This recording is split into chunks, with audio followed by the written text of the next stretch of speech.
Bonjour à toutes et à tous, j'espère que vous allez bien. Bienvenue dans ce live du vendredi 18 avril. Salut Madame Dan, salut Steak Haché, salut Eponine, comment ça va de votre côté? J'espère que vous passez une très bonne semaine.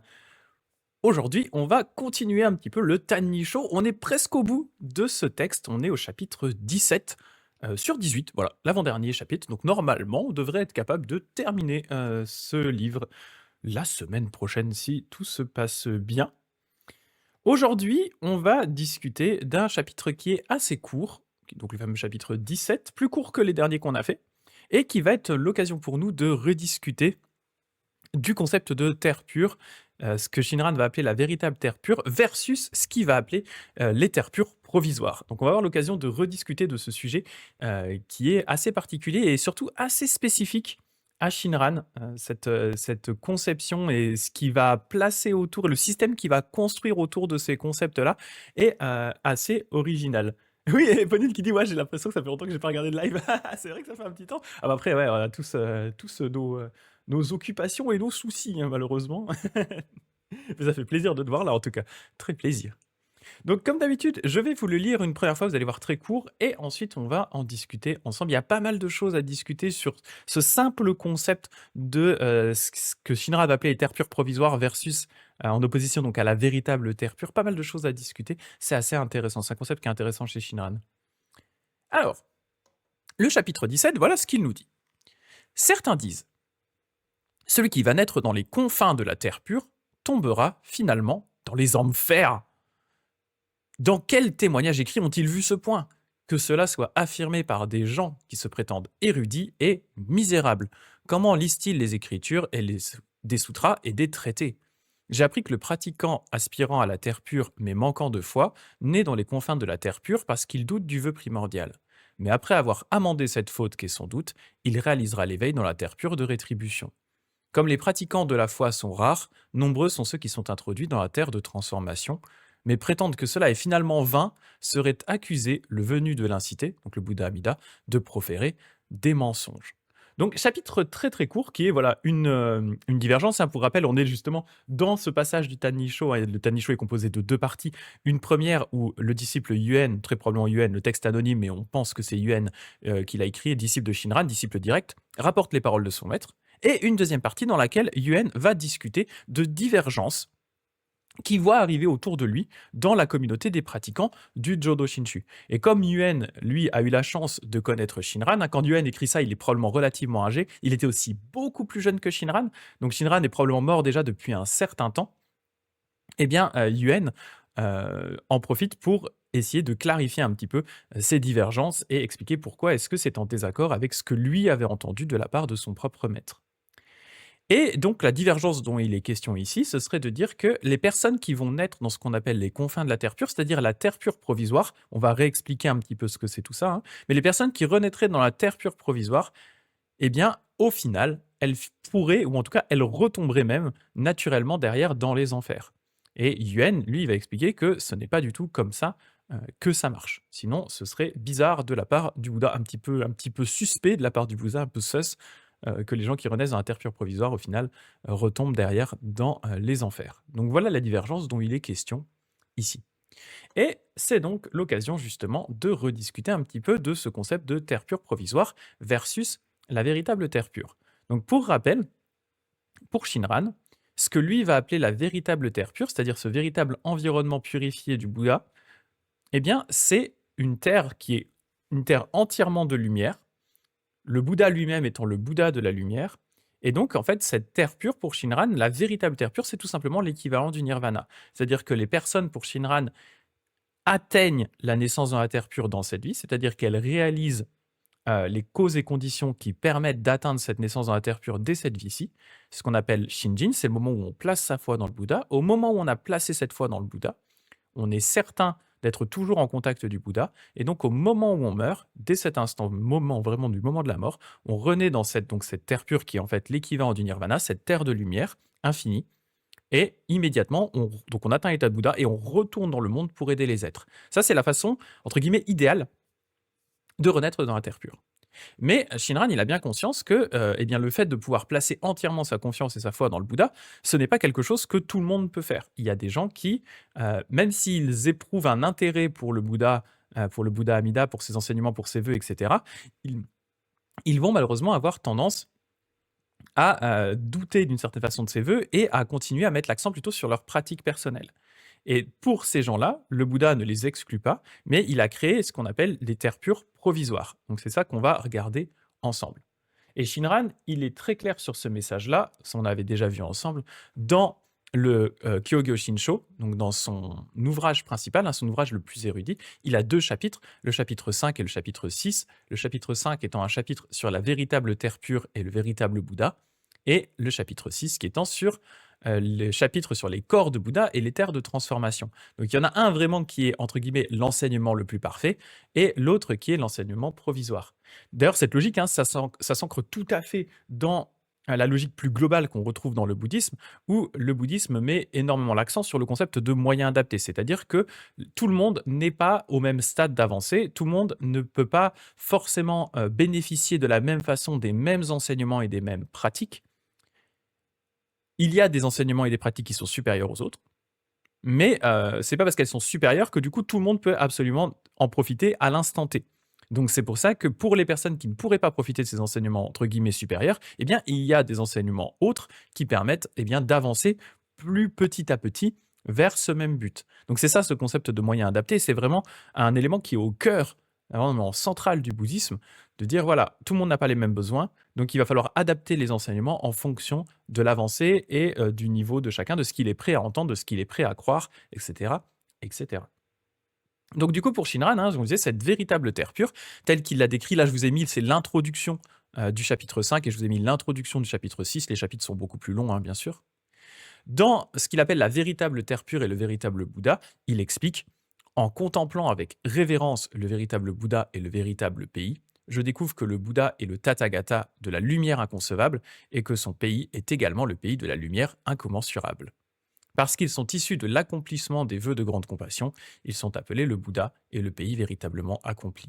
Les vœux pertinents qui ont été formulés sont le vœu de lumière et le vœu de vie.» Et ça, c'est un élément qui est important. D'ailleurs, salut Sarah Cottage qui est d'arriver. C'est un élément qui est important, en fait, cette histoire que, en fait, il existe des vœux qui décrivent plus l'apparence de la terre pure et du Bouddha, mais en fait, pour Shinran, ce ne sont pas ces vœux-là qui sont importants. Pour lui, les vœux qui sont importants et qu'il applique autant au Bouddha qu'à la terre pure, ce sont les vœux de lumière infinie et de vie infinie, qui de base sont des vœux qui s'appliquent uniquement au Bouddha, hein, vraiment dans le sutra. C'est vraiment le Bouddha qui fait le vœu que sa vie sera infinie et il fait le vœu que sa lumière soit infinie. Ce qui permet au niveau de la vie infinie, eh bien, d'être toujours partout présent, pas tout le temps, pardon, tout le temps présent pour les êtres, et au niveau de, donc ça au niveau de sa vie infinie, et au niveau de sa lumière infinie, d'être spatialement présent, donc partout pour tous les êtres. Donc grâce à sa vie, il est tout le temps présent, grâce à sa lumière, il est partout présent. Donc, il est tout le temps et partout présent pour tous les êtres. Mais Shinran, lui, il va pousser cette analyse et ces vœux-là en les appliquant également à la terre pure. Donc pour Shinran, la terre pure également est une terre de lumière infinie, une sorte de terre de vie infinie, donc elle est tout le temps présente et d'une certaine façon, elle transcende vraiment toutes les descriptions qu'on pourrait en donner. Donc ça, pour lui, c'est la véritable terre pure et c'est basé sur cette intuition qu'il va pouvoir dire que du coup, cette terre pure-là, en fait, c'est tout simplement l'équivalent du nirvana. Et il décrit également donc ce qu'il va appeler les corps de Bouddha et la terre de transformation, qui sont du coup des moyens adaptés. Ce dont il est question là dans notre chapitre du Tannisho, hein, quand on parle des confins de la terre pure, c'est là globalement la même chose, hein. Pour révéler avec révérence les corps de Bouddha et terre de transformation, le Bouddha est tel qu'enseigné dans le sutra de la contemplation sur le Bouddha de vie incommensurable. Donc c'est le sutra, ce qu'on appelle en général le sutra des contemplations, hein, qu'on avait étudié ensemble, un des 3 sutras de la terre pure. Le Bouddha, dans la contemplation du vrai corps, est un tel corps de Bouddha. La terre fait référence à la terre pure, telle que décrite dans le sutra de la contemplation, et est aussi enseignée dans les sutras comme le sutra de la demeure des bodhisattvas dans le ventre, le royaume de l'indolence et de l'orgueil est une telle terre. Ou encore, c'est elle qu'enseignée dans le grand sutra de vie incommensurable, ce qu'on appelle la cité du doute, ou le palais de la matrice, sont de telles terres. Donc là, justement, je vais vous mettre la description. Pareil, on l'avait déjà vu il y a pas mal de temps en live, mais je vais vous le remettre ici. Ce qu'on retrouve dans le grand sutra, justement, hein, ce qu'on va appeler ce palais de la matrice, cette cité du doute. Voilà les descriptions qu'on donne le grand sutra de vie infinie, qui est vraiment, pour Shinran, hein, ce sutra, parmi les 3 sutras de la terre pure, le grand sutra de vie infinie, c'est le sutra principal. C'est vraiment ce sutra qui liste les 48 vœux du Bouddha Amida et qui contient du coup son vœu primordial. Et il parle aussi justement à un moment de ces fameuses terres provisoires qui sont liées au doute du pratiquant. Donc voilà ce que ça nous dit ici. Il faut donc que chacun d'entre vous exprime résolument dans son cœur le vœu d'aller renaître là-bas, donc dans la terre pure du Bouddha. Si vous ne parvenez pas à vous défaire du doute, vous-même, à cause de cette faute passée, vous renaîtrez dans la région frontière, donc c'est vraiment ce dont il est question dans le Tannisho ici, la région frontière, et le palais des 7 joyaux, où vous resterez enchaîné pendant 500 ans. Maitreya dit au Bouddha, donc c'est une conversation avec Maitreya. Maintenant que j'ai reçu les importantes instructions du Bouddha, je vais m'efforcer de développer mon savoir et de pratiquer comme cela m'a été enseigné. Non, je ne me laisserai pas aller au doute. Et donc, pour continuer dans un autre chapitre qui revient sur, sur ce même concept, dans toujours le Grand Sutra, le Bouddha répondit à Maitreya: si des êtres vivants ont des doutes dans leur cœur et qui cultivent leur mérite dans le but de renaître en ce pays, s'ils mettent en doute toutes les sagesses, à savoir la sagesse impérissable du Bouddha, la sagesse impensable, la sagesse indicible, la vaste sagesse du grand véhicule, la sagesse inégalable, incomparable, suprême et excellente, si en outre, faisant confiance à la notion de bien et de mal, ils cultivent des racines de bien dans le but de renaître en ce pays, tous ces êtres vivants renaîtront dans ce palais et y passeront 500 ans sans voir le Bouddha, ni entendre l'enseignement des sutras, sans voir la foule des bodhisattvas, ni celle des saints disciples. Donc vous voyez ici, il est vraiment question des gens qui, plutôt que de s'appuyer vraiment sur le Bouddha en lui-même, eh bien, vont cultiver par eux-mêmes leur propre pratique en estimant d'une certaine façon que ce serait plus efficace que uniquement s'en remettre au Bouddha. C'est à cause de cela que, donc en ce monde, on parle de renaissance dans la matrice. Si au contraire des êtres vivants ont une foi pure dans la sagesse du Bouddha et dans toutes les autres jusqu'à la sagesse excellente, en vertu du transfert en eux de la foi profonde pleine de mérite, donc le transfert de la sagesse d'Amida, tous ces êtres vivants iront tout naturellement renaître par transformation dans une fleur de 7 joyaux et s'y trouveront assis, les jambes croisées. Donc en fait, ils atteindront l'éveil. Aussitôt, en un instant, ils obtiendront les mêmes marques corporelles, le même rayonnement lumineux, le même savoir et les mêmes mérites que tous les grands les bodhisattvas, même ici les grands bodhisattvas. Donc c'est là vraiment où on voit cette équivalence avec l'atteinte du nirvana. On atteint les mêmes marques corporelles, le même rayonnement lumineux, la même savoir, les mêmes mérites que des grands bodhisattvas, comme Kannon par exemple. De plus, Maitreya, les grands bodhisattvas des pays des Bouddhas des autres quartiers, produisant le désir de l'illumination, aspirent à voir le Bouddha de la vie infinie, à le vénérer, à lui faire des offrandes, ainsi qu'à la foule des bodhisattvas et des disciples. Au moment de leur mort, ces bodhisattvas iront renaître au pays de la vie infinie. C'est dans une fleur de 7 joyaux que, naturellement, ils renaîtront par transformation. Maitreya, il te faut savoir que s'ils naissent ainsi par transformation, c'est par la puissance de la sagesse, c'est-à-dire la puissance de la sagesse du Bouddha. Au contraire, ceux qui vont renaître dans une telle matrice sont tous dépourvus de sagesse. Durant 500 ans, ils ne verront jamais le Bouddha, n'entendront jamais les sutras, ils ne verront pas la foule des bodhisattvas et des disciples, et ne pourront pas faire des offrandes au Bouddha. Ils ne connaîtront ni la loi bouddhiste, ni la discipline des bodhisattvas, et n'arriveront pas à cultiver les mérites. Il te faut savoir que ces êtres ont manqué de sagesse dans leur vie antérieure, et que c'est à cause du doute qu'ils en sont arrivés là. Par contre, le point qui est important et qu'on va regarder ici, et ça va vraiment rejoindre la discussion aussi du Tannisho, c'est qu'en fait, cette terre pure provisoire, quand on la décrit là dans les sutras, enfin, dans ce qu'on vient de voir dans la description, ça paraît pas, salut Dagdeg, ça paraît pas être un endroit incroyable. On nous dit effectivement, on ne peut pas voir les Bouddhas, pas voir les Bodhisattvas, pas entendre les enseignements, etc. Mais pourtant, en fait, ce n'est pas un environnement dans lequel les personnes sont mal. C'est juste qu'en fait, ce qui leur manque, c'est l'élément important qui est justement le fait de pouvoir être en contact avec les enseignements. Donc ils vont se rendre compte au bout d'un moment qu'il leur manque quelque chose.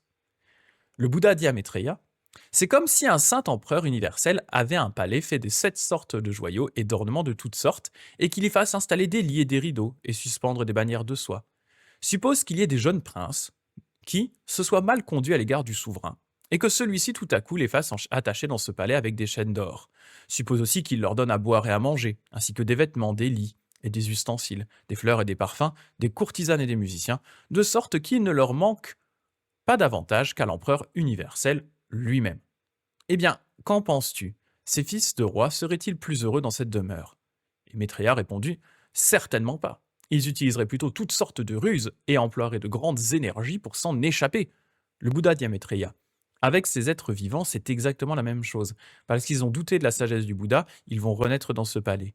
Ils n'y ont sans doute ni punition ni peine. C'est très important ça, ni punition ni peine, ne serait-ce qu'un seul instant. Seulement, durant 500 ans, ils ne voient pas les 3 joyaux et ne peuvent pas, en leur faisant des offrandes, développer leurs racines de bien. C'est là toute leur souffrance. Donc en fait, leur souffrance, hein, vient vraiment, d'une certaine façon, du fait qu'ils sont coupés de ces racines de bien, coupés du Bouddha, de par leur propre doute. À nouveau, hein, ce qui est important, c'est que ce n'est pas le Bouddha qui dit: «Je vous fous là, parce que vous avez douté». C'est leur propre doute à eux-mêmes qui les coupe du Bouddha. Faut voir ça dans ce sens-là, c'est pas dans l'autre sens que ça marche. C'est pas une punition à nouveau, et ils insistent bien ici, hein. Ils sont dans cet endroit qui est un endroit extrêmement agréable. Il y a aucune peine, aucune punition, ne serait-ce qu'un seul instant. C'est un endroit d'une certaine façon parfait. Un peu comme s'ils étaient au niveau, par exemple, du ciel des dieux, hein, dans les dieux suivant le bouddhisme, hein, le ciel des dieux, où vraiment ils kiffent à fond. Mais pourtant, ils sentent au fond d'eux qu'il leur manque quelque chose. Et ce qui leur manque, en fait, ça vient de leur propre doute à eux, en fait. C'est pas le Bouddha qui les a exclus comme ça. Au contraire, le Bouddha, on va le discuter après, hein, le Bouddha crée cet environnement justement pour que ces personnes-là qui ont commencé à s'approcher de lui se sentent bien, mais qui se rendent compte qu'il y a quelque chose qui manque dans leur façon de penser, en fait. Et donc, bien qu'ils aient beaucoup de plaisir, ils ne sont pourtant pas heureux en cet endroit. Si ces êtres vivants prennent conscience de cette erreur fondamentale, s'en répondent profondément et prient pour s'échapper de cet endroit, il en va aussitôt selon leurs désirs. Ils vont là où se trouve le Bouddha de la vie infinie, ils le vénèrent, lui font des offrandes et obtiennent de se rendre partout dans les lieux sans mesure et sans nombre où se trouvent les autres Bouddhas, y cultivant des mérites. Maitreya, il te faut savoir que ces bodhisattvas en qui est né le doute ont ainsi perdu de grands avantages. Voilà pourquoi il faut une foi lumineuse dans la sagesse insurpassable des Bouddhas. Donc voilà pourquoi, hein, c'est vraiment la conclusion là-dessus qui marque Shinran, hein. Il faut une foi lumineuse dans la sagesse des Bouddhas. En fait, il faut se baser sur la foi que nous donne le Bouddha, il faut s'en remettre au Bouddha, et c'est ça qui est le plus efficace. Donc voilà, en fait, cette description, vous voyez, cette description de ces terres de rétribution, on est très très loin de quelque chose de négatif, en fait. C'est vraiment un moyen adapté pour amener les gens qui ont déjà un intérêt pour le Bouddha à se rendre compte qu'en fait, il leur manquait juste une toute petite chose qui était le fait qu'ils se basaient encore sur leur propre force. Et ce qui va être très intéressant par rapport à Shinran, c'est qu'en fait, pour Shinran, ce qu'on voit ici, donc cette terre de rétribution, elle provient en fait, elle va être liée à 3 vœux du Bouddha Amida. Et pour voir ces 3 vœux, je vais déjà vous relire les 3 vœux tels qu'on les voit dans le Grand Sutra de vie infinie, et ensuite je vais vous expliquer comment Shinran fait cette espèce de corrélation entre 3 vœux qui sont dans le Grand Sutra, les 3 sutras en eux-mêmes, le contenu des 3 sutras, les pratiques associées et le type de naissance qu'on atteint. Il va vraiment structurer ses enseignements sur ces 3 éléments-là, et il va nous expliquer qu'en fait, eh bien, il est possible en une seule vie d'évoluer à travers ces 3 vœux pour atteindre le 18e vœu. Donc pour Shinran, c'est pas parce qu'on commence par exemple par douter des vœux du Bouddha qu'on ne va pas pouvoir changer, en fait. Et pour lui, pour Shinran, c'est presque normal en fait que les personnes au début de leur carrière entre guillemets ou de leur pratique dans la voie de la terre pure, eh bien se basent encore assez fortement sur leur pouvoir personnel. Shinran, il en a conscience parce qu'il l'a vécu lui-même. Il a été comme ça, et il a en fait graduellement laisser tomber tout ça, et donc il a graduellement évolué à travers les 3 vœux. Donc je vais vous relire les 3 vœux une première fois, et ensuite je vais vous montrer ce principe d'évolution à travers les 3 vœux de Shinran. Et avant, je vais regarder ce que disait Éponine aussi. Je ne sais plus si j'avais dit bonjour à Dagdag, mais je crois que je t'avais dit bonjour. Mais bonjour Dagdag, si je ne l'ai pas fait. Maître Shinran attribue ce palais du doute à ceux qui doutent du pouvoir autre et pratiquent le pouvoir personnel. C'est ça. Alors qu'en Chine, on considère que ce palais sont pour ceux qui pratiquent, mais sans foi profonde derrière ou en remettant en question la doctrine. C'est ça. C'est un peu plus nuancé du coup dans la version chinoise, en effet. Ouais. En effet. Alors que Shinran, pour Shinran, c'est vraiment ce que tu dis en fait. C'est ceux qui doutent, qui doutent entre guillemets du pouvoir du Bouddha et qui s'en remettent à leur propre force. C'est ça. Dans le triptyque foi, vœu, pratique, la foi est la fondation, donc si elle est fragile, alors elle reste fragile. Voilà pourquoi ils renaissent dans ces palais. Ouais, c'est dans ces. Mais c'est vrai que ce qui est intéressant, c'est que du coup, dans ce triptyque-là, foi, vœu, pratique, au final, pour Shinran, en fait, foi, vœu et pratique viennent les 3 du Bouddha. C'est ça qui est intéressant dans sa conception des choses, c'est que ce triptyque-là ne peut pas être attribué aux pratiquants. En fait, si d'une certaine façon, une partie de ce triptyque est encore associée aux pratiquants, pour Shinran, du coup, c'est pas suffisant.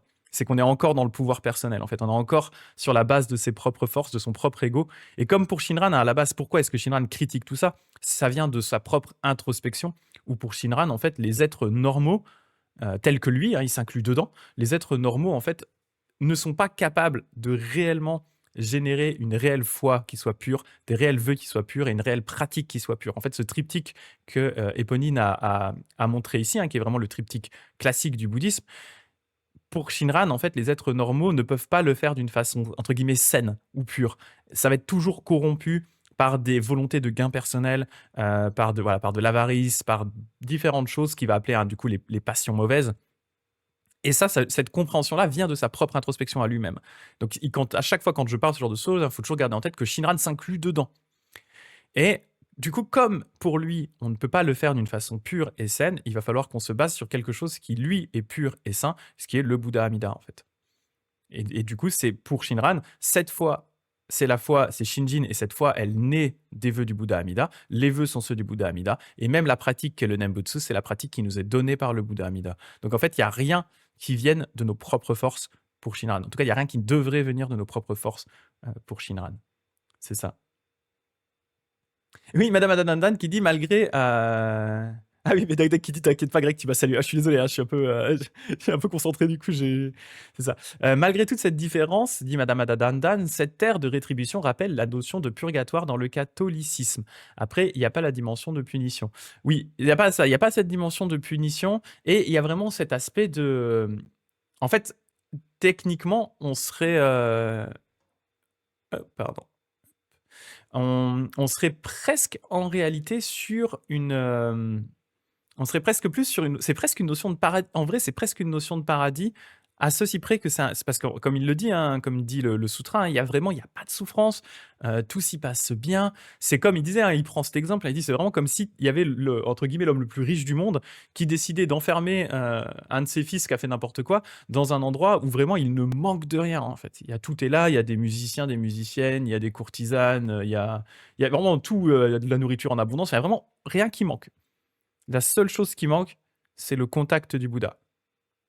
C'est ça. Alors après, je ne vais pas rentrer dans des questions théologiques, mais c'est vrai qu'effectivement, même dans les religions chrétiennes ou même en islam, hein, il y en a qui peuvent dire effectivement que l'enfer, entre guillemets, hein, c'est être privé de la présence de Dieu, donc vraiment la présence du bien ultime.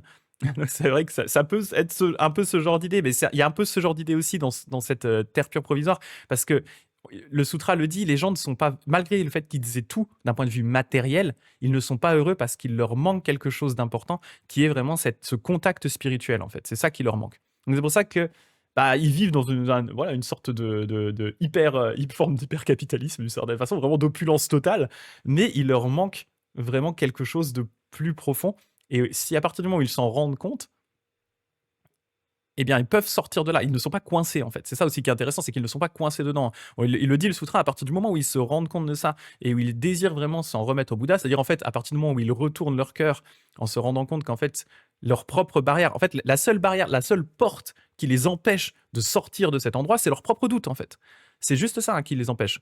C'est la seule porte barricadée de cet endroit merveilleux, c'est leur doute. À partir du moment où leur doute tombe, à partir du moment où ils retournent leur cœur, en fait, ils peuvent sortir à tout moment.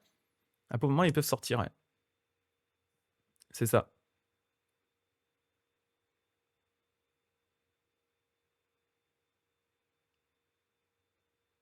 Ouais, Éponine qui dit. Après, moi, ça, je suis pas un spécialiste hein, de la religion chrétienne. Donc, Éponine qui expliquait dans le purgatoire des catholiques non plus, il n'y a pas de punition. Les pécheurs attendent juste en priant et en se repentant que le time-out soit levé. Donc, je vois la similitude. Effectivement, dans ces cas-là, oui. Mais après, les fondements et le but est tellement différent que oui, ça n'a rien à voir. Il y a un peu de ça aussi, ouais. Il fait toujours un peu pareil. On peut voir certaines similitudes, mais il y a un peu cette idée, en fait. Là où on peut voir une certaine similitude, c'est que on se retrouve un peu dans les deux cas avec cette idée. C'est des gens qui. Ils y étaient presque, mais ils y sont pas vraiment. Ils avaient presque fait le truc, mais c'est pas. Il est un peu foiré. C'est ça. C'est ça, c'est ça. Le time mode du purgatoire, c'est ça. Et Madame Adandan qui dit l'enfer, ce n'est pas les autres comme des Sartres, c'est soi-même. Ouais, c'est ça, d'une certaine façon. Ouais. C'est ça. Donc, justement, hein, pour revenir un peu là-dessus, je vais vous relire les trois vœux et je vais vous expliquer après comment Shinran construit ce système assez particulier qui, à nouveau, à ma connaissance, est très spécifique à lui, de lien entre les trois vœux, les trois sutras, trois types de pratiques et les différentes naissances. Et ça, c'est un truc qui est assez intéressant à voir. Et ensuite, on verra justement comment Shinran évolue lui-même à travers ses vœux.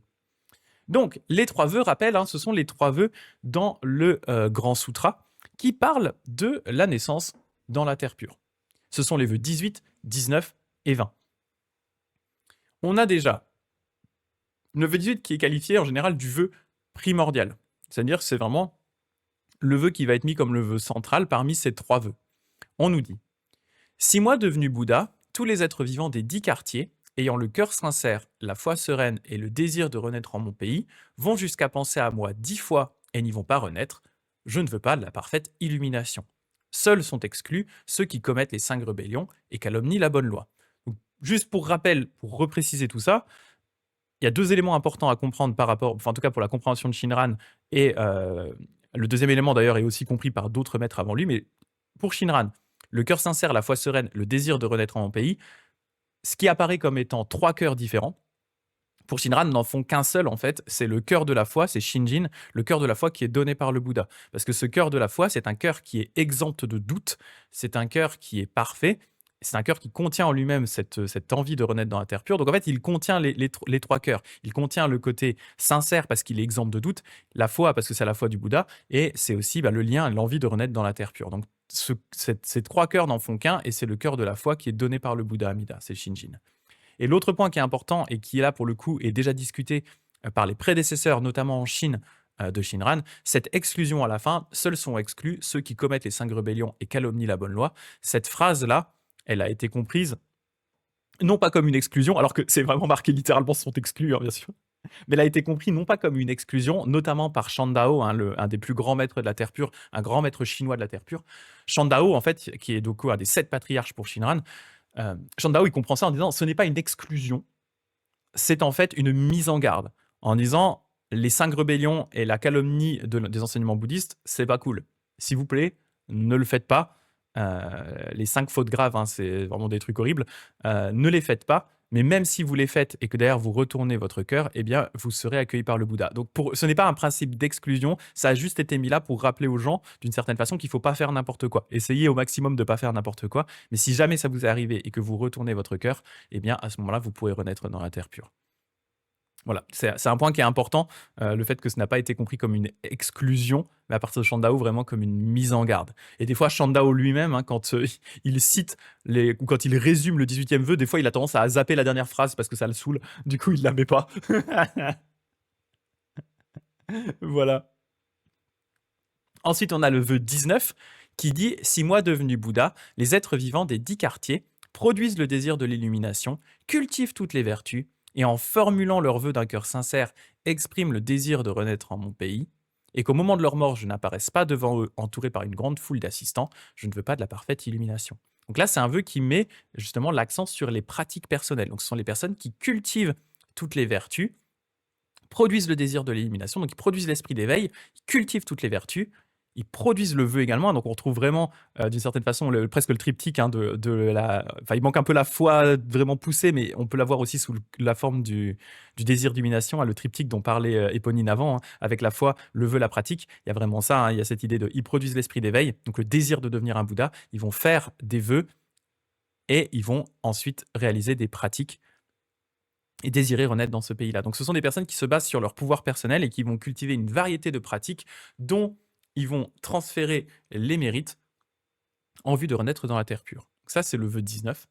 Et le 20e vœu, c'est « Si moi devenu un Bouddha, les êtres vivants des 10 quartiers qui, en entendant mon nom, auront dirigé leurs pensées vers mon pays, cultivé la source de toutes les vertus et d'un cœur sincère, transféré leurs mérites en vue de renaître mon pays, n'obtiennent pas ce fruit, je ne veux pas de la parfaite illumination. » Ce 20e vœu, il a été compris notamment par Shinran, comme étant en fait le vœu qui est en lien avec le Nembutsu du pouvoir personnel. Ce qu'on vous dit ici, c'est cultiver la source de toutes les vertus. Pour Shinran, en fait, cette source de toutes les vertus, c'est tout simplement le Nembutsu. Donc en fait, ce sont les personnes qui vont réciter le Nembutsu avec cet esprit du pouvoir personnel, c'est-à-dire en imaginant que ce Nembutsu va leur permettre d'effacer un certain nombre de fautes et qu'ils doivent réciter ce Nembutsu tout au long de leur vie, jusqu'au dernier moment avant la mort, pour s'assurer que jusqu'au dernier moment, ils effacent leurs fautes pour pouvoir ensuite renaître dans la terre pure. Donc c'est des personnes qui considèrent que c'est leur Nembutsu qui permet d'effacer des fautes. Ce qui pour Shinran est du coup encore un step en dessous. Voilà.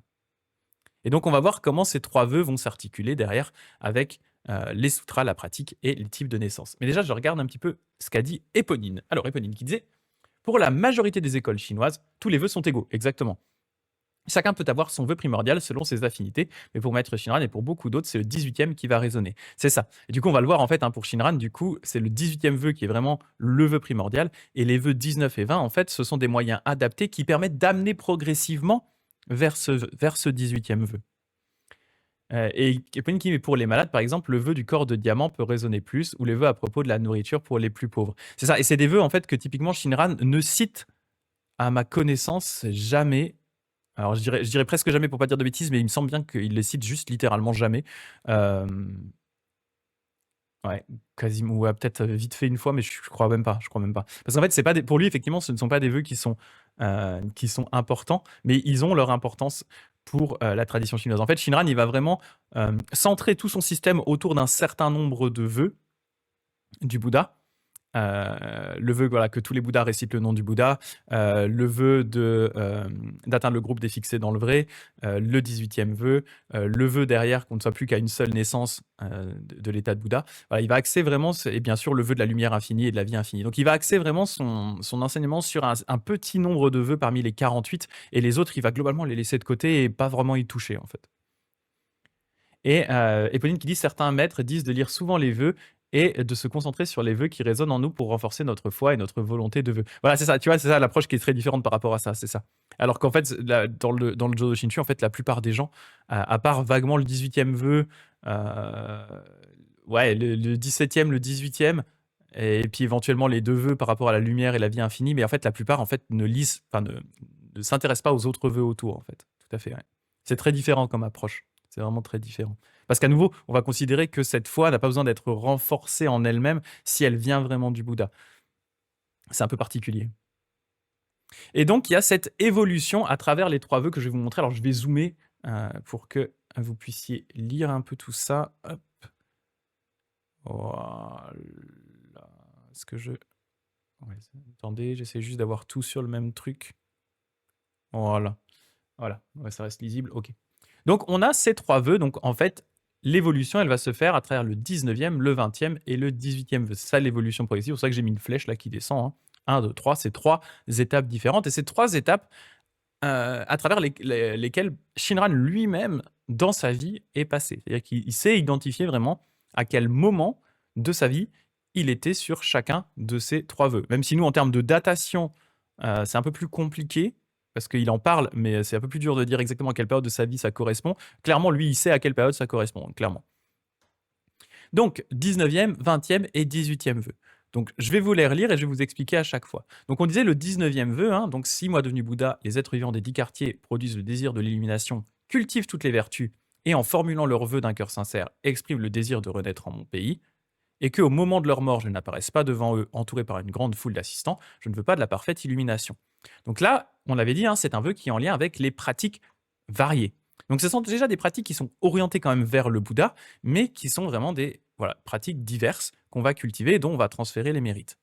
Pour Shinran, en fait, ce vœu-là correspond globalement aux enseignements du Sutra des Contemplations. Pourquoi du Sutra des Contemplations? Tout simplement parce qu'en fait, ce Sutra des Contemplations, c'est le sutra qui va nous décrire les méthodes méditatives pour essayer de visualiser le Bouddha Amida. Donc on va vraiment cultiver la méditation, essayer de visualiser le Bouddha, visualiser sa terre pure, des méditations qui sont très compliquées, hein. Je vous invite d'ailleurs à ce stade, à ce sujet, si vous avez envie de revoir le live que j'avais fait, hein, les lives que j'avais fait sur la lecture du Sutra des Contemplations. Assez vite, passer la première ou la deuxième contemplation, ça devient quasiment impossible pour une personne normale de les faire. Voilà, donc en tout cas, voilà, on va cultiver ça, cette pratique, et vraiment, même si bien sûr le sutra dit que ceux qui ne sont pas capables de le faire, eh bien, doivent réciter le nom du Bouddha Amida, eh bien justement, on a du coup un peu ce mélange de tout ça qui apparaît dans le sutra. Donc pour lui, c'est le sutra des contemplations, et ça correspond donc au niveau des pratiques, aux pratiques mélangées du pouvoir personnel. Visualisation, récitation, bonnes actions. Et donc la naissance en question, puisqu'elle ne se base pas sur une foi complète dans le Bouddha Amida, pour Shinran, c'est une naissance dans la terre pure provisoire. Ensuite, on a le 20e vœu. 6 mois devenu Bouddha, les êtres vivants des 10 quartiers, qui, en entendant mon nom, auront dirigé leurs pensées vers mon pays, cultivé la source de toutes les vertus et d'un cœur sincère transféré leurs mérites en vue de renaître en mon pays, n'obtiennent pas ce fruit. Je ne veux pas la parfaite illumination. Pour Shinran, ce vœu-là correspond au petit sutra d'Amida. Pourquoi le petit sutra d'Amida? Tout simplement parce que c'est un sutra qui met énormément l'accent sur le Nembutsu, la récitation du nom du Bouddha Amida. C'est donc la pratique qui va avec, qui est le Nembutsu du pouvoir personnel, ce qui est dans le vœu qualifié de la source de toutes les vertus.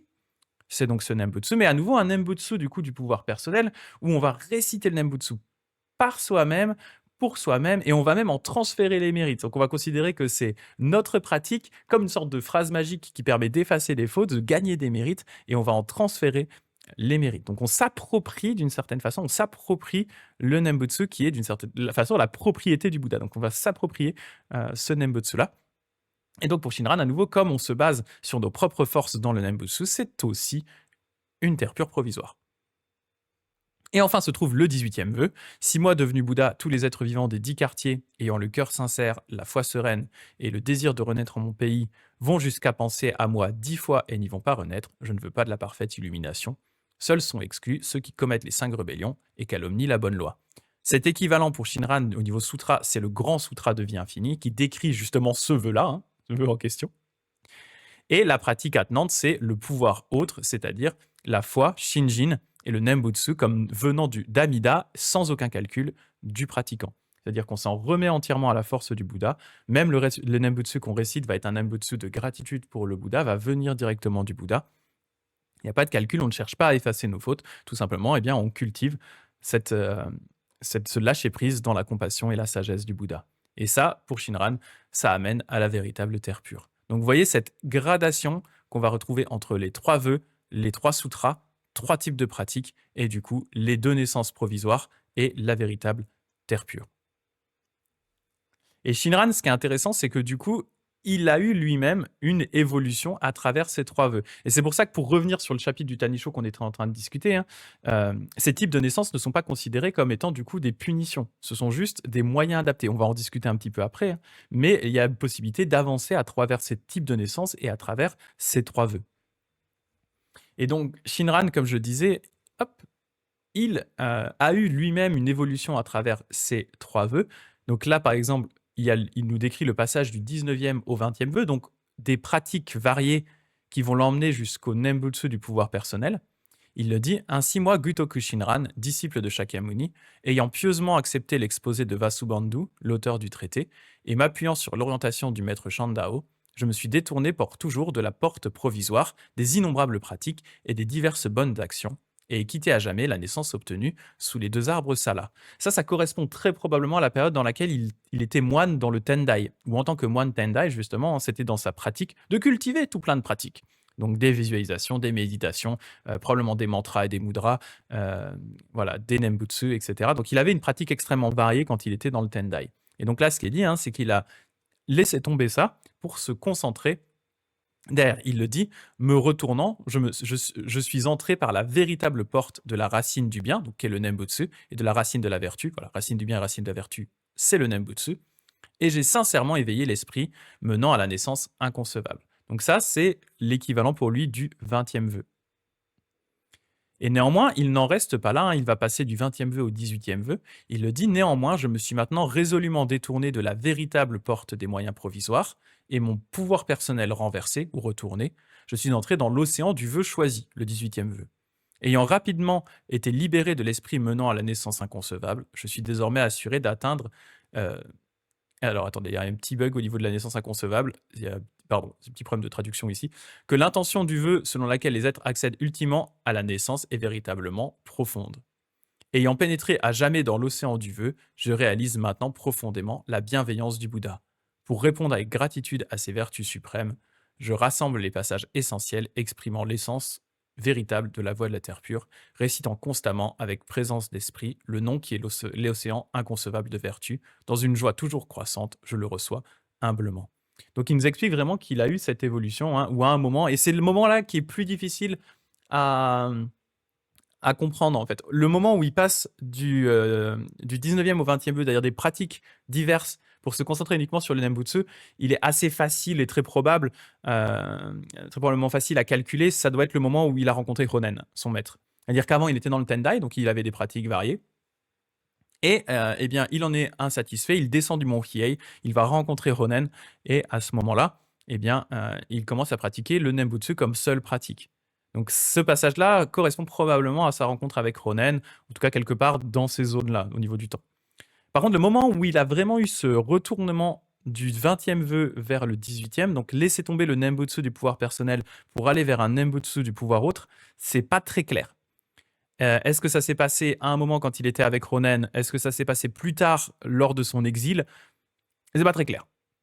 Nous, on ne sait pas dire, mais en tout cas, Shinran, apparemment, lui, il a vraiment une conscience de quand c'est. Il y a un moment où c'est arrivé. C'est cette expérience de Shinjin, hein, qui est, pour la plupart des gens, suffisamment marquante pour qu'on s'en souvienne, même si ce n'est pas une obligation. Il y a des gens qui ont été notamment élevés dans la foi de Jodo Shinshu, qui l'ont toujours eu, mais qui n'ont pas de moment où ils disent oui, je l'ai eu, avant je l'avais pas, et après je l'ai eu. Mais pour la plupart des gens, on a eu cette expérience et on sait quand elle est arrivée à peu près, quoi. Mais c'est pas une obligation, à nouveau j'insiste là-dessus, ce n'est pas une obligation. Mais donc probablement Shinran, à un moment, il y a eu un déclic, il y a eu quelque chose qui s'est débloqué en lui et qui l'a fait passer, justement, une expérience qui l'a fait passer vers le 18e vœu. C'est ça. Et Madame Adadandan qui disait donc en quoi certains types de méditation seraient inaccessibles au commun des gugus mortels. Ben, en fait, si tu lis le Sutra des Contemplations, tu vas vite te rendre compte que ce qu'il demande en termes de méditation est juste ingérable. Enfin, ça demande une puissance méditative qui n'a quasiment aucun sens en fait, hein. Passer la deuxième méditation, honnêtement, passer la première, elle est facile, hein. Il dit visualiser un soleil couchant. Ok, très simple. Enfin, très simple. Déjà, la plupart des gens vont avoir du mal à fixer leur esprit longtemps dessus, hein, mais c'est faisable. C'est largement faisable. Et après, il commence à entrer voilà, sur les composantes, différentes composantes de la Terre pure. Et là, ça part très très vite dans des visualisations qui sont extrêmement complexes. Extrêmement complexes. Donc en tout cas, si on veut suivre à la lettre ce que dit le sutra, franchement, c'est globalement inaccessible pour le commun des mortels en termes de ce que ça demande de capacité de visualisation, en fait. Voilà. C'est ça. Et puis, comme disait Éponine, hein, faute de temps, de motivation, d'éducation spirituelle, de force mentale, passion parasite. Il y a plein de raisons. Et puis, il y a vraiment, et puis il y a vraiment aussi la difficulté même de la pratique en elle-même, hein. Il y a certaines formes de méditation qui demandent vraiment un investissement, en fait, qui demanderait globalement d'y dédier sa vie, en fait. Ce qui est possible pour un moine. Et encore, il faut en plus être un moine qui a un certain nombre de capacités par rapport à ça, quoi. Ouais. C'est possible, effectivement, Éponine qui dit peut-être que les artistes pourraient mieux réussir ce genre de visualisation complexe. C'est possible en vrai. En vrai, c'est possible. Je pense oui. Je pense oui. Mais typiquement, moi qui suis une personne qui ne suis pas visuelle, typiquement, j'ai du mal à reconnaître les gens, par exemple. Euh, j'ai du mal à me rappeler. Enfin, si quelque chose change dans mon environnement visuel, je vais pas forcément le voir. Enfin, je suis pas du tout visuel comme personne. Du coup, les méditations de visualisation qu'il y a dans le Sutra des Contemplations, c'est compliqué pour moi à faire, hein. C'est pas évident, hein. Pas évident. Voilà. Et donc, pour finir, hein, avec ce qu'on disait là, et pour revenir à nouveau reboucler sur le Tannisho, hein, qui disait, rappel, hein, parce que bon, pourquoi on discutait de tout ça, pardon? On discutait de tout ça parce qu'il y avait cette divergence que Yuan critique, qui était de dire celui qui va naître dans les confins de la terre pure tombera finalement dans les enfers. Donc c'est ça qu'on était en train d'essayer de discuter, hein. Hop, attendez, j'ai encore un truc bizarre. Je dégage ça. Je crois que vous les voyez même plus. J'ai régulièrement, vous les voyez pas sur le live, mais j'ai régulièrement des bots qui arrivent pour dire oui, oui, vous pouvez avoir des trucs pas chers, machin et tout. Et en fait, je crois qu'ils sont strikés directement par Twitch. Donc moi, je les vois arriver dans mon logiciel, mais vous devez pas les voir. Du coup, je les banne, mais vous ne voyez même pas les bannir. Mais pour vous dire que je les ai bannis, je vais mettre ma baffe de Canon. Quand même. Et j'en ai quasiment un tous les lives en ce moment, c'est assez bizarre. Donc voilà, pour revenir en tout cas à ce qu'on disait, hein, cette naissance dans la terre pure, du coup, ce n'est pas une punition, on l'avait déjà bien vu avec la lecture du sutra, mais c'est vraiment pas quelque chose qui va vous emmener vers les enfers ou quoi que ce soit. En fait, et c'est ça d'ailleurs qui est intéressant par rapport à cette idée de... Parce que de mémoire, le purgatoire, il y a une possibilité de de tomber en enfer, non? C'est un peu, t'es sur la sellette, je crois, hein. Je suis pas spécialiste de ça, hein, mais je crois que tu es sur la sellette. Parce que là, ici, c'est pas du tout le cas, en fait. Avec cette idée de naissance provisoire, en fait, tu es certain derrière d'atteindre la véritable naissance dans la terre pure. À un moment, tu vas t'en rendre compte, en fait. Tu peux pas retomber. C'est exactement le propos que critique Yuen ici, hein. L'idée qui serait de dire que si tu atteins cette naissance provisoire, en fait, tu vas retomber dans les enfers. Et pour Shinran, ce n'est pas possible, en fait. Quand on a atteint ça, on est déjà sur le bon chemin, en fait. C'est juste qu'on n'est pas allé au bout. On ne peut que continuer à avancer, en fait. Donc ce qu'on disait, la naissance d'un terre plus provisoire qui se base sur les vœux 19 et 20 n'est donc pas une punition, mais un moyen adapté pour guider les êtres vers le 18e vœu. Ah, tu peux pas tomber en enfer depuis le purgatoire. Ok, bah tu vois, autant pour moi. Nickel, ok. Bon, bah je savais pas. Très bien. J'avoue, là-dessus, c'est pas mon domaine de prédilection, hein. Donc, pour ça, je vous ai mis justement, pour comprendre un peu mieux cette idée de moyen adapté que représentent ces différents types de naissances et ces différents vœux, je vous ai mis des extraits du fameux chapitre 6 du Kyōshinsho sur les corps de Bouddha et terres de transformation. Donc là, c'est un passage qui concerne le 19e vœu, donc le vœu des pratiques mélangées. Il dit, donc Shinran, là c'est vraiment, là pour le coup c'est Shinran qui parle, il y a beaucoup de citations dans le Kyōshinsho, mais là c'est des paroles de Shinran. À ce sujet, nous constatons que même si les multitudes de ce monde souillé, les êtres sensibles, corrompus et mauvais, ont abandonné les 95 fausses voies et sont entrés dans les diverses portes du Dharma, donc ils ont abandonné les autres enseignements, ils sont entrés dans le bouddhisme, donc imparfaite ou accomplie, provisoire ou véritable, ceux dont la pratique est authentique sont extrêmement difficiles à trouver, et ceux qui sont sincères sont d'une rareté exceptionnelle. Les faux sont extrêmement nombreux, les creux ou vides sont légion. C'est pour cette raison que le Bouddha Shakyamuni guide l'océan des êtres en révélant le trésor de mérite pour la naissance dans la terre pure, et qu'Amida Tathagata, ayant établi les vœux, sauve la multitude océanique des êtres en tout lieu. Nous possédons déjà le vœu de compassion, il le qualifie de vœu de compassion, qui est connu comme le vœu d'accomplir des actes méritoires, le vœu de l'apparition du Bouddha au moment de la mort, le vœu de l'apparition du Bouddha et de sa guidance vers la naissance, et le vœu de la venue du Bouddha pour accueillir les êtres. On peut également l'appeler le vœu de l'esprit sincère et de l'aspiration. Donc là, on a vraiment cette idée de dire, voilà, ce n'est pas une punition, c'est un moyen adapté pour les personnes qui ne sont pas capables, pas à leur niveau, de vraiment s'en remettre entièrement au Bouddha. Ils sont trop attachés à leur propre force personnelle, ils ont envie de faire tout plein de pratiques différentes. Et bien pour ces gens-là, il y a ce vœu de compassion qui est le 19e vœu. Et pareil, concernant le 20e vœu, le vœu de la naissance par la récitation du Nembutsu, donc le Nembutsu du pouvoir personnel, à réciter avec ses propres forces, les moines et les laïcs de ce monde souillé devraient rapidement entrer par la véritable porte des vertus suprêmes parfaitement accomplies et aspirer à la naissance qui ont inconcevable. Donc là, c'est le 20e vœu avec la récitation du Nembutsu. La véritable porte des vertus suprêmes, c'est le Nembutsu. En ce qui concerne les moyens provisoires, mais par contre c'est bien un moyen provisoire de la véritable porte, il existe la racine du bien et la racine de la vertu. De plus, il y a l'esprit unique méditatif, l'esprit uniquement méditatif, ainsi que l'esprit combinant méditation et non-méditation. Esprit combiné signifie que les sages, comme les êtres ordinaires, qu'ils suivent le Mahayana ou le Hinayana, et tous les êtres bons ou mauvais, récitent le nom du Bouddha avec des esprits dans lesquels la pratique auxiliaire et la pratique correcte sont mélangées. L'enseignement est certes un enseignement de réalisation subtile, mais les pratiquants sont des êtres de réalisation graduelle. Il faut effacer au fur et à mesure leurs fautes. La pratique est unique, mais l'esprit est mêlé, d'où le terme esprit combiné. C'est-à-dire qu'il y a il y a également aussi leur propre force à eux mélangée un peu à celle du Bouddha, quoi. Esprit unique méditatif ou non méditatif serait fait au fait de chercher la puissance du vœu originel avec un esprit croyant en la rétribution du bien et du mal. C'est-à-dire en disant si je fais ceci, j'atteins la naissance. Si je fais cela, je n'atteins pas la naissance. Si je fais cet élément négatif, je n'y atteins pas. Si je fais cet élément positif, je l'atteins. Si j'efface mes fautes grâce au Nembutsu, je vais pouvoir renaître dans la terre pure. Si je n'efface pas mes fautes grâce au Nembutsu au dernier moment, je ne vais pas pouvoir renaître. Cela est appelé l'esprit unique de la force personnelle, du pouvoir personnel, le Jiriki. Il manque un i ici.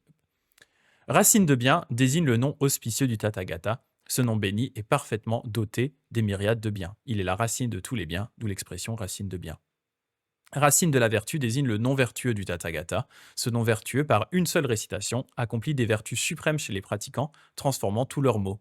Il est la source des noms vertueux des Bouddhas des 10 directions dans le passé, le présent et le futur. Ça, pareil, c'est un élément qui est toujours intéressant avec Shinran, à quel point, pour Shinran, le Bouddha Amida est une sorte de Bouddha primordial qui est vraiment la source de tous les autres Bouddhas. Là, il le dit, le nom du Bouddha Amida, c'est la source des noms vertueux des Bouddhas des 10 directions dans le passé, le présent et le futur. C'est pourquoi on l'appelle racine de vertu. Pour Shinran, d'une certaine façon, tous les Bouddhas sont devenus des Bouddhas en se basant sur la force d'Amida. Il y a vraiment cette idée étrange qui est pour Shinran, vraiment, Amida ne peut pas juste être un Bouddha standard, il est vraiment une sorte de Bouddha primordial qui est la source de l'éveil de tous les autres Bouddhas.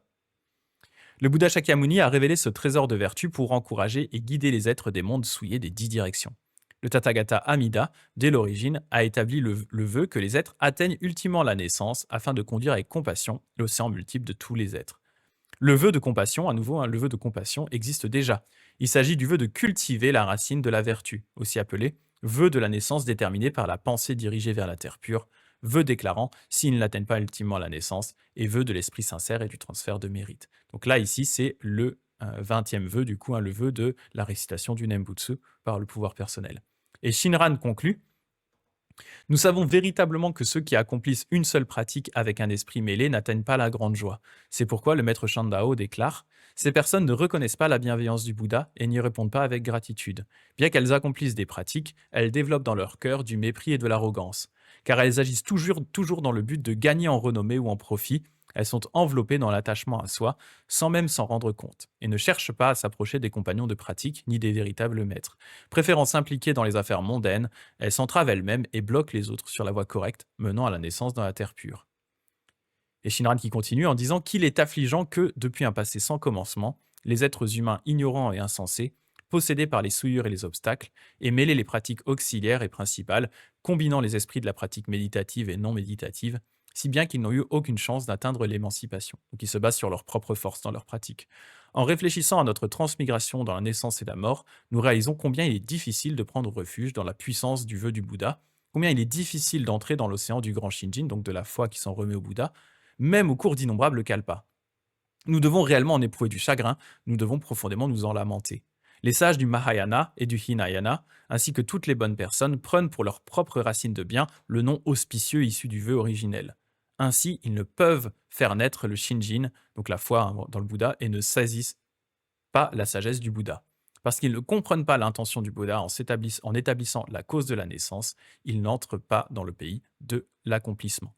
Et pour terminer sur ce thème, je vous ai mis ici un post-scriptum à une lettre qu'il a envoyée à un de ses disciples, qui est dans le recueil Lettres de la tradition, où il explique: la profondeur de la bienveillance du Bouddha est telle que même une naissance dans le royaume de la paresse et de l'orgueil, dans la zone frontière, donc ce dont il est question ici dans le Tanisho, la cité du doute ou le palais de la matrice, c'est plein de noms pour dire la même chose, qui sont donc toutes ces personnes qui renaissent dans ces endroits-là, donc ces terres pures provisoires, qui sont rendues possibles uniquement par la compassion révélée dans les 19e et 20e vœux d'Amida, nous fait rencontrer un bonheur qui dépasse l'entendement. Ainsi, la bienveillance du Bouddha est sans limite. Mais à combien plus forte raison devrions-nous reconnaître la grandeur de cette bienveillance lorsqu'il s'agit de la naissance dans la terre véritablement accomplie et de la réalisation de l'éveil du suprême nirvana? Ce n'est pas là une opinion formulée par Shoshinbo ou moi-même, absolument pas. Donc voilà, il dit, en gros, ces terres pures provisoires, elles sont là pour aider les gens. Elles apportent énormément de bonheur malgré tout. C'est un vœu de compassion pour les êtres. Mais à plus forte raison, devrions-nous vraiment ressentir la bienveillance du Bouddha qu'il a mis du coup dans le 18e vœu, qui permet d'atteindre la véritable terre pure et le véritable nirvana.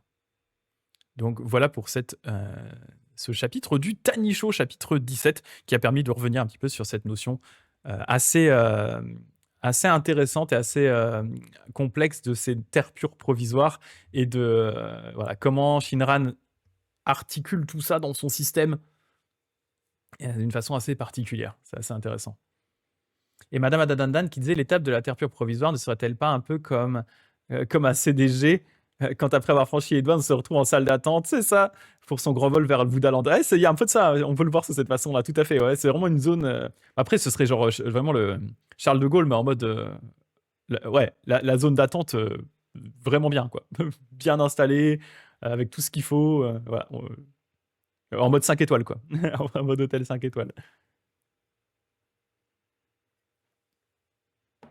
Première classe de luxe, c'est ça, c'est ça. Est-ce que vous aviez des questions et des remarques par rapport à ça? Salon Air France, c'est ça. En tout cas, c'était intéressant aussi. Merci Eponine d'avoir apporté la nuance justement de la façon dont c'est compris dans les branches chinoises. Ça permet vraiment de voir. Et c'est toujours pareil, ça qui est intéressant, c'est que le bouddhisme de la terre pure, ça paraît d'une certaine façon assez simple. On vous dit, récitez le Nembutsu, en gros. Remettez-vous en Bouddha, récitez le Nembutsu. Mais en fait, il y a énormément de subtilité derrière, énormément de façons de comprendre ça différemment, et principalement par rapport à ce fameux curseur du pouvoir personnel et du pouvoir autre. C'est-à-dire, est-ce qu'il y a des branches qui vont mettre en avant l'idée de il faut un mélange des deux, c'est-à-dire vraiment un peu l'idée du aide-toi et le ciel t'aidera. Donc, mets ta part de pouvoir personnel et le Bouddha viendra compenser en mettant sa part de pouvoir autre. Et il y en a d'autres, ce qu'on trouve plutôt dans les branches chinoises justement, mais aussi dans certaines branches de la terre pure, dans d'autres pays. Et la branche de Shinran qui est vraiment une branche radicale du pouvoir autre. Où pour Shinran, il n'y a rien qui doit venir du pratiquant. Tout vient vraiment du Bouddha. Mais à nouveau, Shinran, il a conscience que ce moment où vraiment on s'en remet au Bouddha entièrement et où on laisse tomber ce pouvoir personnel, eh ben, c'est pas quelque chose de facile. Et si c'était vraiment une condition sine qua non, vraiment obligatoire, il y a plein de gens qui seraient aussi exclus. Et c'est pour ça que Shinran insiste quand même sur cette importance des terres pures provisoires, c'est-à-dire que il a conscience que c'est pas quelque chose de facile pour la plupart des gens. Et si c'était facile, ça se saurait. Et donc, il faut quelque chose en attendant pour pouvoir guider les gens et les amener doucement vers cette compréhension-là. Et c'est pour Shinran, cette évolution, ces différentes étapes, ce sont justement les 19e et 20e vœux, les terres pures provisoires. Et vous voyez vraiment, hein, c'est assez logique cette évolution à travers les 3 vœux, hein, c'est de dire, on part de tout plein de pratiques. Déjà, en fait, il y a même un stade avant, on part de tout plein de pratiques. On fait plein de pratiques bouddhistes dans son coin, etc. Ensuite, on a une espèce de premier contact avec le Bouddha Amida, ça résonne avec nous. On va continuer à faire toutes ces pratiques-là, mais on va quand même les axer plus sur le Bouddha Amida et on va commencer à transférer nos mérites en disant, bah, du coup, les mérites que je fais là, je les fais en vue de renaître dans la terre pure. Ça, c'est le 19e vœu.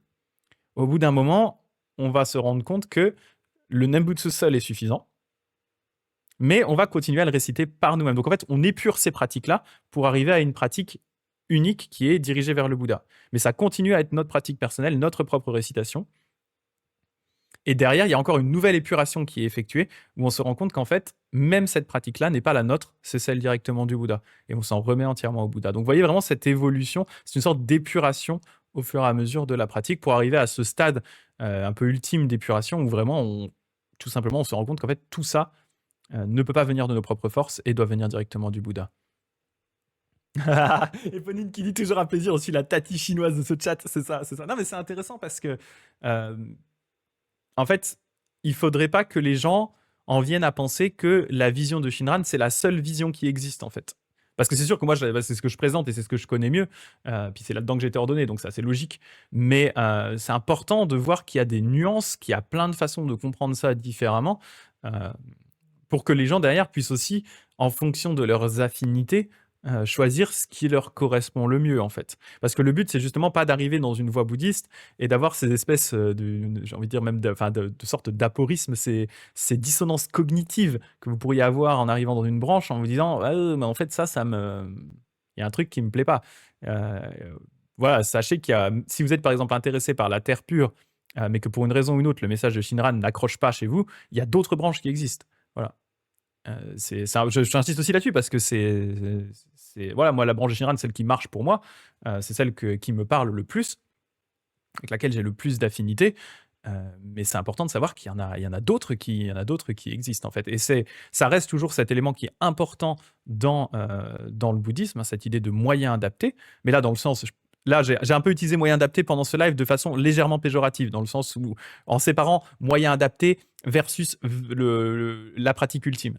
Là, je reviens sur moyen adapté, mais je l'utilise dans le sens noble du terme, en disant le bouddhisme met l'accent sur le concept de moyen adapté, dans le sens où il y a effectivement différentes pratiques qui sont adressées à différents types de personnes, différents niveaux de compréhension, différents besoins, et donc il est important que chacun justement puisse choisir une voie qui correspond au mieux à ses propres besoins, qui répond au mieux à ses propres besoins, dans laquelle la personne se sent le plus à l'aise avec son niveau d'avancement spirituel. Voilà. Donc, voilà. Et à nouveau, hein, ici, pour revenir sur ce que je disais aussi, c'est que quand je parle de véritable terre pure, quand je parle de ce genre de choses, là, je vous donne le message de Shinran. C'est vrai que j'ai eu tendance à le présenter peut-être de façon un peu trop... genre, c'est comme ça et c'est tout. En fait, c'est juste parce que je présente le message de Shinran tel qu'il est donné par Shinran. Voilà, c'est vrai que du coup, j'étais centré là-dessus, donc je vous présente tel que lui le présente. Et c'est vrai que voilà, lui, il a tendance à être vraiment très clair dans sa structure. Voilà, mais comme je disais, sachez que d'autres formes de structure existent, d'autres compréhensions existent, et il n'y a pas de souci. Au contraire, c'est une très très bonne chose, hein. C'est important, chacun doit trouver la pratique qui lui correspond le mieux. Voilà. Voilà, voilà. Est-ce que vous aviez donc quelques questions, commentaires, remarques? Madame Adanandan qui dit: «Est-ce que dans les pays bouddhistes, les changements d'école sont fréquents ou exceptionnels?» Ça va dépendre des pays. En fait, dans le bouddhisme japonais, à une époque, ça se faisait plus et en fait, ce qui s'est passé, c'est que, au niveau de l'histoire japonaise, hein, comme ça sera plus simple, le christianisme a fini par arriver à un moment au Japon avec des missionnaires. Ça s'est mal passé, mais ils ont réussi quand même à convertir une partie de la population. Le gouvernement a senti la douille arriver. Ils se sont dit: «Attends, ils nous envoient les religieux, histoire de se foutre le peuple dans la poche et une fois que le peuple sera dans la poche, ils vont envoyer les gens qui tapent». Bien vu, gouvernement japonais, c'est exactement ce qu'allait se passer. Donc ils ont eu le nez fin et ils ont dégagé les chrétiens. Alors ça c'est de façon plus ou moins violente, hein, c'était pas très très sympa. Et il y a eu des persécutions contre les chrétiens japonais.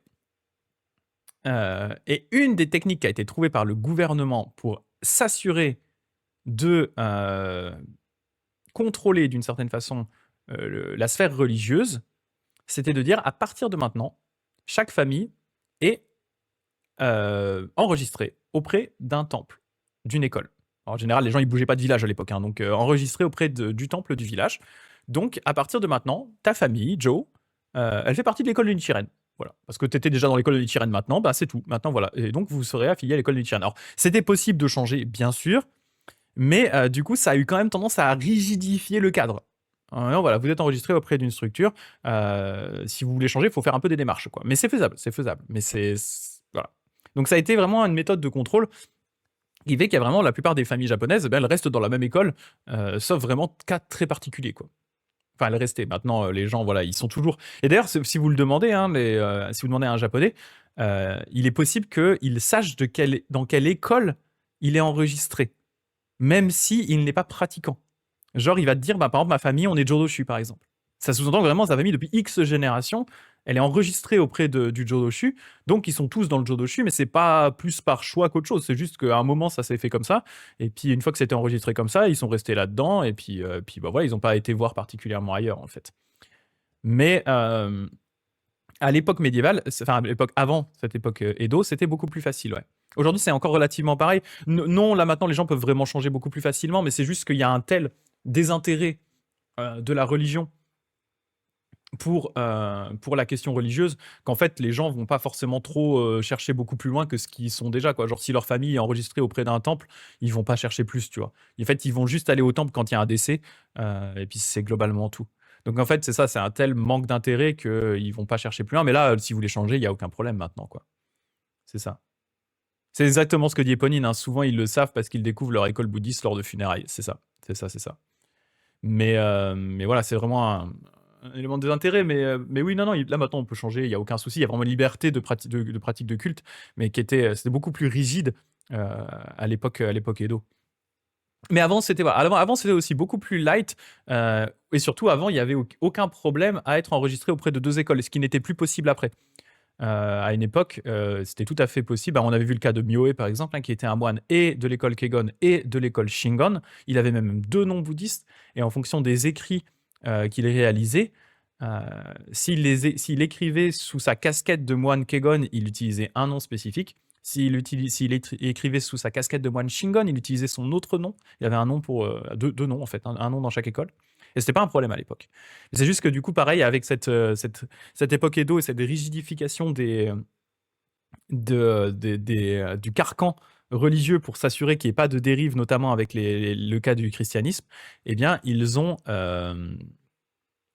aussi fait en sorte que les écoles ne débattent plus trop les unes versus les autres. Que chacun reste vraiment centré sur soi-même, à approfondir ses propres enseignements sans aller forcément se battre avec les autres. Et les gens devaient être enregistrés vraiment auprès d'une seule école. Donc c'était vraiment plus trop possible d'être un moine de deux écoles.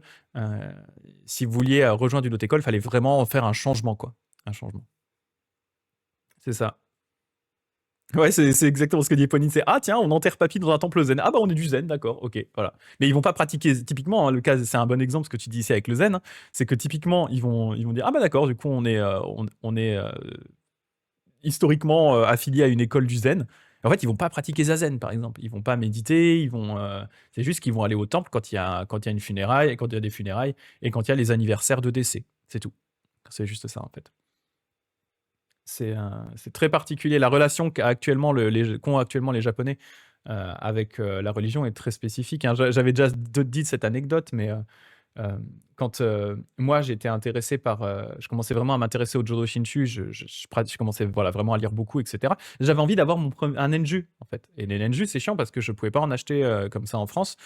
Je voulais un Nenju japonais et en fait, à ce moment-là, Sophie avait eu l'occasion d'aller au Japon et elle a retrouvé des amis là-bas et en fait, elle ne savait pas où acheter des Nenju parce que quand tu sais pas, tu sais pas. Et donc elle a demandé à ses amis japonais et ses amis japonais lui ont dit: «Mais pourquoi tu veux acheter un Nenju? Tu as des funérailles?» Parce qu'en fait, pour eux, ceci est ce qu'on tient dans la main quand il y a des funérailles, en fait.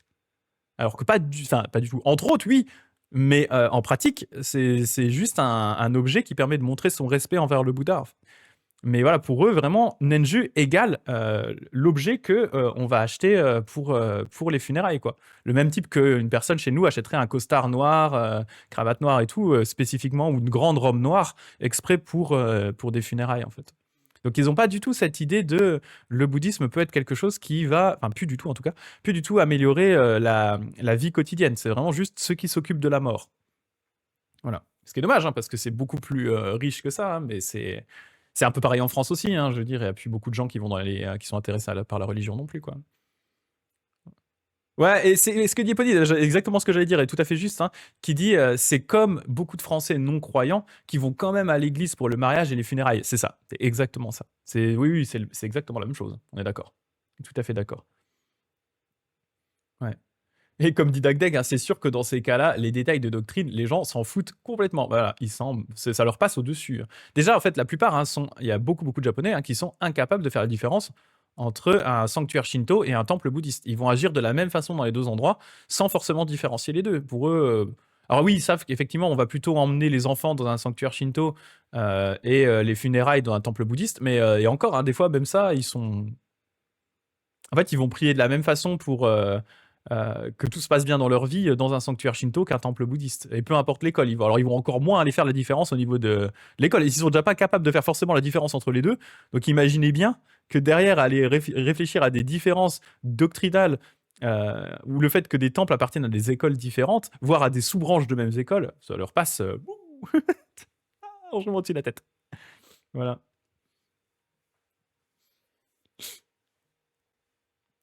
Et Madame Dandan qui dit du coup certains japonais doivent être surpris de l'intérêt profond de certains gaijins pour le bouddhisme. Oui, oui, tout à fait. Oui, oui, tout à fait. Ouais. Ça paraît quand même assez surprenant. Il y a des endroits où c'est moins choquant que d'autres. Typiquement à Kyoto. euh, Kyoto, il y a quand même encore il y a encore quand même à Kyoto ce lien profond avec la religion malgré tout. Euh, Sans dire que tous les Kyotoïtes euh, sont tous des religieux à fond, hein, mais ils sont tellement entourés de temples qu'ils ne peuvent pas, d'une certaine façon, ne pas avoir un minimum de culture concernant la religion, parce qu'il n'y a que ça partout à Kyoto, il y en a partout des temples. Donc ils ont tendance quand même à comprendre un peu mieux. Hein. Et je me rappelle, tiens, pour la petite anecdote, un coup par rapport à ça, euh, moi j'ai un Namo Amida Butsu qui est tatoué sur mon bras gauche. Et je crois que c'est quand j'habitais au Japon, ça doit être ça, je crois. Un coup, je me baladais dans la rue avec Sophie, je crois qu'on rentrait chez nous, tranquillou, en pied, quoi. Et il y a des petits gamins, genre 7-8 ans, un truc comme ça, qui arrivent derrière et tout. Et il y en a un qui regarde mon bras et pour frimer à ses potes, il fait hey, vous savez ce qu'il y a marqué dessus? Et les gamins, ils étaient non, je sais pas lire et tout, parce que c'est des kanji compliqués. Et le petit qui voulait frimer, il fait Namo Amida Butsu. Et donc lui, il savait reconnaître Namo Amida Butsu. Un gamin de 7-8 ans, en fait. Et pour moi, c'est assez typique de Kyoto, ça aussi, quoi. C'est qu'ils ont probablement plus d'éducation religieuse quand même que dans certaines autres villes du Japon de par leur histoire. Voilà. Mais c'était assez marrant, hein, le petit gamin qui frimait devant ses potes en disant ouais, moi je sais lire, vous êtes tous des illettrés.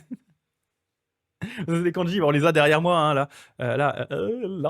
Là, ouais, c'est des kanji qui sont compliqués et surtout euh, pris séparément, ils veulent un peu rien dire en fait. Genre le kanji du haut, c'est le kanji du sud, mais c'est juste la lecture en fait. C'est les Chinois qui ont pris cette lecture là pour le Namo Amida Butsu, mais ils ont pris en termes de phonétique, pas en termes de sens. Donc là, du coup, le Namo, là, c'est vraiment du sud, c'est le kanji du sud.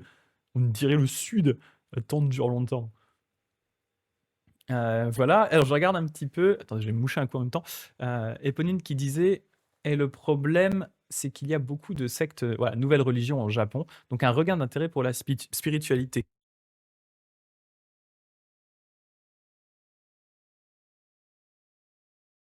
Oui, c'est ça, tout à fait, ouais. En fait, c'est ça qui est assez paradoxal, c'est qu'ils n'ont pas vraiment d'intérêt là, beaucoup de Japonais n'ont pas d'intérêt pour les religions établies parce que, voilà, elles sont trop connotées, liées vers la mort, enfin, surtout par rapport au bouddhisme. Mais ils vont avoir beaucoup d'intérêt pour les sectes et ils vont tomber très facilement. Il y a beaucoup, beaucoup de gens qui se sont fait avoir par des sectes, certaines sont vraiment hardcore. Hem, donc c'est assez particulier, c'est ça. C'est les gens vont aller vers ça plutôt que d'aller vers les religions plus traditionnelles. Et Eponine qui dit: «Le christianisme en Corée, c'est tout un contexte d'américanisation», c'est ça, et de trauma de la guerre à cause des Japonais. Ouais, ils sont très, très chrétiens là-bas, c'est assez fou. Surtout quand on sait le rôle de certains bouddhistes pendant la guerre, oui. Oui, et surtout les bouddhistes japonais, ouais. Mmh. D'ailleurs, Eponine qui dit: «D'ailleurs, dans les mauvais outils de traduction, on traduit Namo Amida Butsu par Bouddha Amitabha dans le sud». Ah mais c'est ça, dans le sud. C'est ça, c'est ça. Donc c'est assez rigolo en tout cas, ouais. Mais ça illustre bien, ouais, cette différence, tout à fait, hein. Après, par rapport à la question initiale de madame Adadandan, hein, pour la question du, est-ce qu'on peut changer, est-ce que dans les pays bouddhistes, les changements d'école sont, fréquents ou exceptionnels? Je ne sais pas par contre comment ça se passe pour les autres, pays. Je les connais pas assez en fait. Je sais pas du tout comment ça se passe. Mais voilà, au Japon, voilà, je pense que ce que j'ai expliqué est suffisamment clair. Oui, en plus, c'est très drôle ce que dit Éponine, vu qu'effectivement le Bouddha de base, sa statue est censée être à l'ouest. Donc le fait qu'on commence par parler du sud, c'est bien l'embrouille, quoi. C'est ça. C'est parce qu'en fait, la lecture de, une des lectures en fait de ce kanji-là, c'est Nan. C'est donc c'est pour ça que c'est le Na de Namo en fait, Nan. Et le kanji d'après, hein, c'est le kanji de tout ce qui est justement le vide, la vacuité, et cetera, ou l'absence, et il se lit Mu justement. C'est pour ça que ça fait Namo. Mais c'est vraiment de la phonétique, c'est la phonétique pure, en fait. Très particulier. Voilà. Est-ce que vous aviez encore d'autres questions, remarques?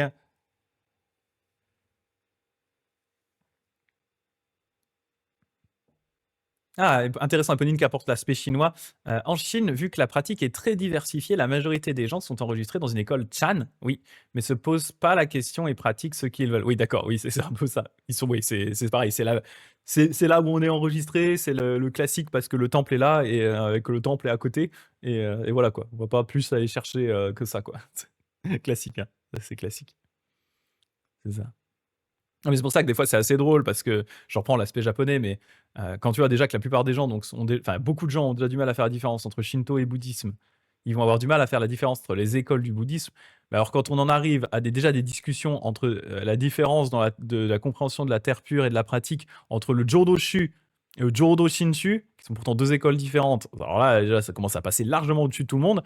Et encore plus si derrière on va discuter de la différence de compréhension entre la branche Shinshu Otaniha, dont je fais partie, et la branche Ongwanjiha du Jodo Shinshu, genre deux sous-branches du Jodo Shinshu. Mais alors les gens là, c'est-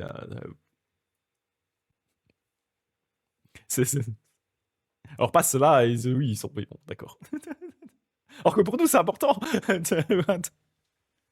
Pour nous c'est important, mais bon, c'est sûr que pour les gens, la plupart des gens, ils s'en foutent en fait. Enfin, c'est trop spécifique, trop compliqué. Ils ont pas que ça à faire dans leur vie, quoi. Ça, c'est marrant. Et Fanny qui dit vu que le Chan moderne inclut plein d'éléments des autres écoles. Ouais, il y a beaucoup de pratiquants chinois qui farment les mantras. Ah ouais, héritage du bouddhisme ésotérique chinois. Ouais, m'étonne pas ça. C'est classique. Classique, classique.